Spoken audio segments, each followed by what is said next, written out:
성도 여러분, 기쁨의 18째 날입니다. 4월 17일 수요일 새벽 기도에 오신 여러분들을 환영합니다. 오늘은 수요 예배가 있는 날입니다. 많이 오셔서 귀한 하나님 음성 들으실 수 있기를 바랍니다. 욥기 33장 13절부터 33절 말씀을 제가 봉독해 드리겠습니다. 하나님께서 사람의 말에 대답하지 않으신다 하여 어찌 하나님과 논쟁하겠느냐? 하나님은 한 번 말씀하시고 다시 말씀하시되 사람은 관심이 없도다. 사람이 침상에서 졸며 깊이 잠들 때에나 꿈에나 밤에 환상을 볼 때에 그가 사람의 귀를 여시고 경고로서 두렵게 하시니 이는 사람에게 그의 행실을 버리게 하려 하심이며 사람의 교만을 막으려 하심이라. 그는 사람의 혼을 구덩이에 빠지지 않게 하시며 그 생명을 칼에 맞아 멸망하지 않게 하시느니라. 혹은 사람이 병상의 고통과 뼈가 늘 수심의 징계를 받나니 그의 생명은 음식을 싫어하고 그의 마음은 별미를 싫어하며 그의 살은 파리하여 보이지 아니하고 보이지 않던 뼈가 드러나서 그의 마음은 구덩이에 그의 생명은 멸하는 자에게 가까워지느니라. 만일 1천 천사 가운데 하나가 그 사람의 중보자로 함께 있어서 그의 정당함을 보일진데 하나님이 그 사람을 불쌍히 여기사 그를 건져서 구덩이에 내려가지 않게 하라. 내가 대속물을 얻었다 하시리라. 그런즉 그의 살이 청년보다 부드러워지며 젊음을 회복하리라. 그는 하나님께 기도함으로 하나님이 은혜를 베푸사 그로 말미암아 기뻐 외치며 하나님의 얼굴을 보게 하시고 사람에게 그의 공의를 회복시키시느니라. 그가 사람 앞에서 노래하여 이르기를 내가 범죄하여 옳은 것을 그르쳤으나 내게 무익하였구나. 하나님이 내 영혼을 건지사 구덩이에 내려가지 않게 하셨으니 내 생명이 빛을 보겠구나 하리라. 실로 하나님이 사람에게 이 모든 일을 제삼 행하심은 그들의 영혼을 구덩이에서 이끌어 생명의 빛을 그들에게 비추려 하심이니라. 욥이여 내 말을 귀담아 들으라. 잠잠하라. 내가 말하리라. 만일 할 말이 있거든 대답하라. 내가 기쁜 마음으로 그대를 의롭다 하리니 그대는 말하라. 만일 없으면 내 말을 들으라. 잠잠하라. 내가 지혜로 그대를 가르치리라. 아멘. 네, 오늘 말씀은 엘리후가 욥기에 더해주는 조금 더 풍성하고 새로운 관점들을 담고 있습니다. 어제 말씀에서 엘리후는 하나님은 사람과 다르다, 사람보다 크시다 그렇게 선언을 했습니다. 그리고 그 연결고리에서 오늘 13절부터 18절까지 하나님이 사람을 고난을 통해 교육하신다. 이런 관점을 제시합니다. 하나님은 사람의 행실과 교만에 대해 경고하기 위해 교육하기 위해 사람에게 고난을 주시는데 그러나 그 혼이 스올에까지 구덩이라고 표현되어 있는데요. 스올에까지 내려가도록 두지는 않으시고 생명을 건져주신다라고 그렇게 이야기하죠. 그러니까 이것은 고난을 교육, 징계의 관점에서 바라보는 그런 관점입니다. 고난에 대해 이야기할 때 늘 빠지지 않는 관점 중에 하나가 이런 관점이죠. 저나 김요한 목사님도 욥기나 또 고난을 다룬 설교를 하게 될 때 종종 말씀드렸던 것 같은데 이런 입장을 가장 잘 드러내는 표현으로 C.S. 루이스의 표현을 종종 사용하게 됩니다. C.S. 루이스가 고통의 문제라는 책에서 이렇게 얘기한 적이 있어요. 고통은 하나님이 인간을 깨우시는 메가폰이다. 확성기다. 이런 표현을 쓰는데 어찌 보면 그런 관점의 첫 번째 주장이 바로 이 엘리후의 주장일 수가 있습니다. 여기에서 그런 얘기를 관점을 좀 제시하고 있고요. 이어지는 이제 19절부터 끝절까지 말씀에는 좀 특이한 얘기들이 나옵니다. 19절부터 한 23절, 4절 여기까지 한번 쭉 읽어보시면 마치 욥의 미래를 내다보는 것처럼 어떤 사람이 고난을 받다가 천사의 어떤 중보를 통해서 하나님께 구원을 받게 되고 그래서 고난으로부터 회복되는 그런 일화를 들려주고 있습니다. 근데 이게 굉장히 드문 모습이거든요. 천사의 어떤 중보를 통해서 인간이 병이나 이런 것들로부터 회복하게 된다. 이런 관점은 사실은 구약에서는 보기가 꽤 드문 관점이고요. 사실 상당히 후대의 관점입니다. 구약 성경에서는 다니엘서라던가 혹은 이제 신구약 중간기에 나온 외경이라고 할 수 있는 이제 토비서라든가 이런 데 주로 나오는 관점입니다. 천사가 사람의 병을 고쳐주고 치료해주고 하는 어떤 그런 장면들인데, 물론 이제 이런 관점이 신약 시대에는 꽤 보편화가 되었었죠. 베데스다 연못에도 천사가 내려와서 물을 이렇게 터치하고 가면 거기 들어간 사람들이 낫고 이제 이런 장면들이 나오게 됩니다. 그래서 이런 점에서도 엘리후의 말이 어제 말씀드렸던 것처럼 요배 세대보다는 조금 더 후대의 관점을 반영하고 있는 것 같다. 이렇게 볼 수가 있겠습니다. 근데 이 이야기의 결론도 아무튼 간에 이 앞에 부분 우리가 아까 봤던 13절에서 18절 말씀하고 마찬가지로 하나님께서 일부러 이 일을 행하신다. 그 사람들의 영혼을 구덩이에서 스올에서 끌어내서 생명의 빛을 비춰주시기 위해서 이 일을 행하시는 것이다. 이렇게 결론을 내리고 있습니다. 제가 이 결론을 오늘 한번 오늘의 핵심 구절로 여러분들께 제시를 해보려고 합니다. 29절과 30절 말씀인데요. 실로 하나님이 사람에게 이 모든 일을 제삼 행하심은 그들의 영혼을 구덩이에서 이끌어 생명의 빛을 그들에게 비추려 하심이니라. 엘리후의 이 말이 뭐 맥락적으로 완전히 옳은가, 뭐 혹은 문제가 있는가 이런 것들을 좀 떠나서 이 결론만큼은 하나님의 마음을 굉장히 잘 드러내고 있는 것 같습니다. 하나님은 지금도 행동하고 계시는데 우리를 구하시기 위해서 행하고 계시는 거죠. 우리가 때로는 하나님의 뜻을 정확하게 이해하지 못한다 하더라도 우리 안에 하나님께서 이런 마음을 가지고 계신다라는 걸 좀 늘 기억할 수 있으면 좋겠습니다. 사실 그것이 어디에서 드러났느냐 하면 하나님의 외아들인 예수님을 십자가에 달려 돌아가시게 한 그 십자가 사건을 통해서 우리에게 계시가 되어 있죠. 그래서 우리는 욥보다는 조금 나은 위치에 있습니다. 욥보다는 조금 나은 게 뭐냐 하면 예수님의 그 사건을 우리는 알고 있기 때문에 하나님의 변치 않으시는 사랑을 우리가 굉장히 힘든 상황 속에서도 욥보다는 조금 쉽게, 물론 우리가 흔치 쉽지 않은 상황 속에 있을 때는 당연히 우리의 마음도 눌리게 됩니다만 그래도 욥보다는 아주 조금 쉽게 그 하나님의 마음을 계속해서 기억할 수 있게 되는 것 같습니다. 여러분들도 그런 마음을 가지실 수 있기를 바라고요. 일단 오늘 이 시간 기도하고 우리 또 다음 순서로 넘어가도록 하겠습니다. 하나님 아버지 감사합니다. 오늘도 욥기의 말씀을 묵상할 수 있도록 도와주시고 하나님의 마음을 이렇게 들여다볼 수 있는 시간을 허락해 주시니 감사합니다. 엘리후나 욥처럼 하나님에 대해서 아주 깊이 알지는 못했던 존재들도 이렇게 하나님의 마음에 대해서 귀한 묵상을 남겨놓는 것을 오늘 욥기의 말씀을 보면서 확인하게 됩니다.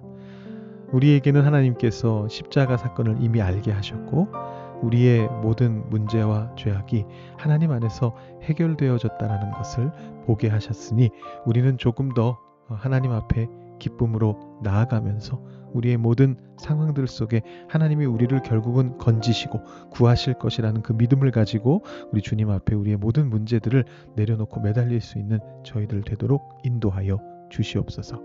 오늘도 기쁨의 묵상을 함께 나눕니다. 우리 안에 하나님의 기쁨이 이 기쁨의 50일 기간 동안에 그 이후의 시간 동안에도 계속해서 채워질 수 있도록 주님 복 내려 주시옵소서. 감사드리며 예수님의 이름으로 기도드립니다. 아멘. 오늘은 예수는 믿는데 기쁨이 없어서 이 책의 23장 기립박수라는 내용을 함께 보도록 하겠습니다. 제목이 재밌네요. 기립박수. 어떤 의미가 있는지 우리가 한번 내용을 살펴보겠는데요. 그 전에 관련 말씀인 시편 107편 22절 말씀 읽어드리고 책의 내용도 이어서 읽어드리겠습니다. 시편 107편 22절 말씀.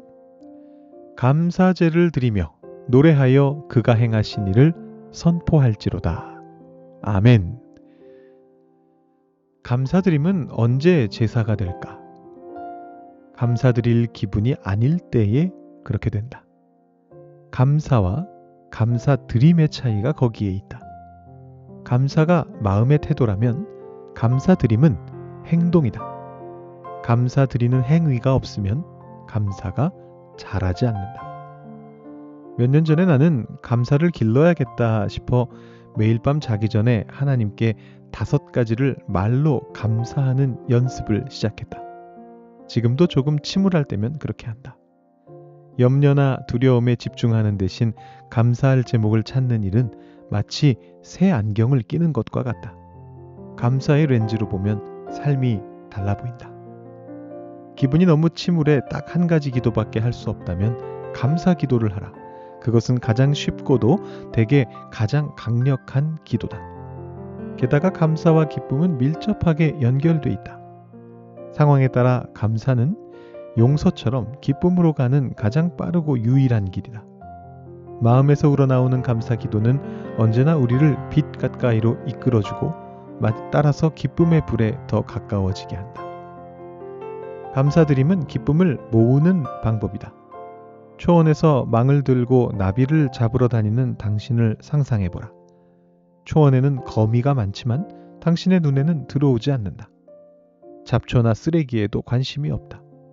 당신은 지금 거미나 잡초나 쓰레기를 모으는 게 아니라 나비를 채집하는 중이다.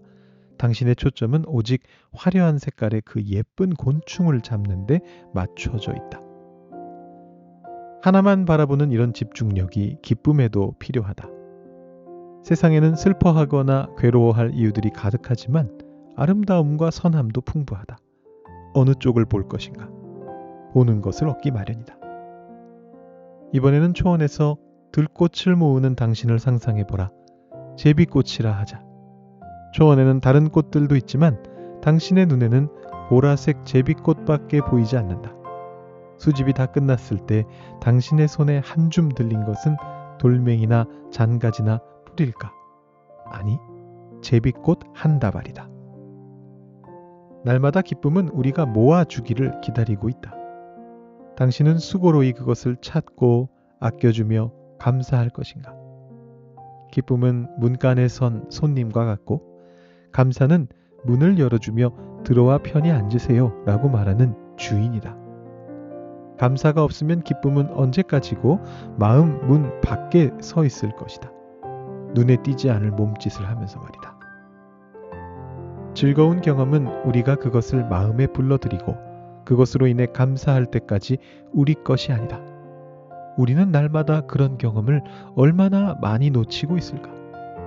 생각 없이 사느라 시간을 내서 기도로 그것을 문 안에 들여놓지 않는다는 이유로 말이다. 우리의 일진이 나쁜 날에는 하나님이 우리에게 덜 선하신 것일까? 아니다. 그분은 변함 없으시다. 그분은 언제나 기막히게 좋으신 사랑의 하나님이시다. 우리가 행복해지는 것이 그분께 합당하지 않겠는가? 그분은 마땅히 찬양받아야 할 대상이 아니신가? 그분은 빛의 잔처럼 하늘을 우리 머리 위로 기울이신다. 대륙들의 바다라는 공단 옷을 입히신다. 설사 그분이 다른 일을 하나도 하지 않으셨을지라도 이런 솜씨만으로도 그분은 쉼없이 기쁨의 박수를 받으실 자격이 있지 않겠는가? 기쁨은 하나님을 영화롭게 한다. 우리의 감정이 좋으면 하나님도 좋아 보인다. 하나님께 미지근해지지 말라. 날마다 그분께 기립박수를 쳐드리라. 이것이 그분이 기다리시는 일이고 당신이 기다리는 일이기도 하다. 당신의 전 존재는 끝없는 찬양의 우레소리로 터져나오기를 기다리고 있다. 그러기 전까지는 당신은 행복하지 않다. 잠에서 깨어 처음 드는 생각이 살아있음에 대한 찬양이 되기 전까지는 당신은 행복하지 않다. 어린아이처럼 눈 비비고 일어나 발끝 걸음으로 밖으로 나가 당신을 기다리고 있는 요수를 보고 싶어지기 전까지는 당신은 행복하지 않다. 문제는 까맣게 잊어버리고 하늘을 올려다보며 선으로 넘쳐 흐르는 삶 때문에 마음에서 경의와 감사가 우러나기 전까지는 당신은 행복하지 않다. 오늘 말씀을 한 문장으로 요약해 보겠습니다. 한번 저의 요약 실력이 괜찮은지 봐주시죠. 제가 이렇게 한번 요약해 봤습니다. 감사는 기쁨을 위한 초청장이다. 어떻습니까? 그럴듯한가요? 저자 마이크 메이슨이 오늘 묵상에서 감사를 통해 기쁨을 모아서 제비꽃 한 다발을 만들라라고 그렇게 이야기하는데 참 많이 공감이 가네요. 어떤 기도도 할 수 없다면 감사 기도를 드려라. 그 기도가 가장 쉽고도 가장 강력한 기도가 된다. 그것이 우리 감정 속에 기쁨을 가져온다. 이런 말입니다. 사실 저는 기회가 있어서 기도에 대해서 말할 때면 비슷한 듯이 조금 다른 조언을 하게 될 때가 많이 있습니다. 저는 보통 아무 기도도 할 수 없다라고 하시는 분들께 그럴 때는 중보 기도를 하십시오. 이렇게 조언을 해드립니다.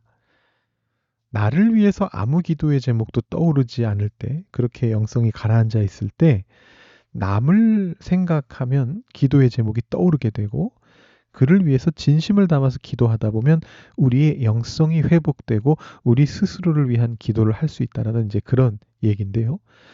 오늘 묵상을 보면서 감사 기도도 참 좋겠다. 이것도 우리의 기도를 치유시킬 수 있는, 우리의 잠시 주저앉은 영성을 회복시킬 수 있는 좋은 방법이겠다. 이런 생각을 해보게 되었습니다. 브릿지 청년부가 그 자기들이 모이는 온라인 공간에서 슬랙이라고 하는 곳에서 감사 기도 제목들을 나누고 있는데 아주 열심히들 나누고 있는 거를 저도 이렇게 곁눈질로 보고 있습니다. 또 우리 홈페이지를 만들어 준 우리 젊은 부부는 또 다른 프로그램을 하나 만들어 놨는데 Dear God라는 어떤 그런 프로그램을 만들었는데요. 매일매일 하나님께 드려지는 기도를 그곳에 올리시는 분들이 참 많다는 것을 그 앱을 통해서도 보게 됩니다. 여러분들도 혹시라도 기분이 울적하시다면, 혹시라도 기도가 안 나오신다면 감사 기도로, 또 아니면 저의 처방대로 중보 기도로, 때로는 앱 같은 것도 활용해 보시고, 때로는 여러분의 같이 속해 있는 공동체를 좀 활용해 보시고 그 안에서 여러분의 영성을 회복시키시면서 기쁨을 여러분 마음속으로 초대할 수 있게 되기를 바랍니다. 오늘도 감사하실 수 있기를 바라면서 오늘 묵상 코멘트를 제가 마치고요. 여러분들 스스로 좀 묵상해 보시고 오늘 새벽 기도 마치시기 바랍니다.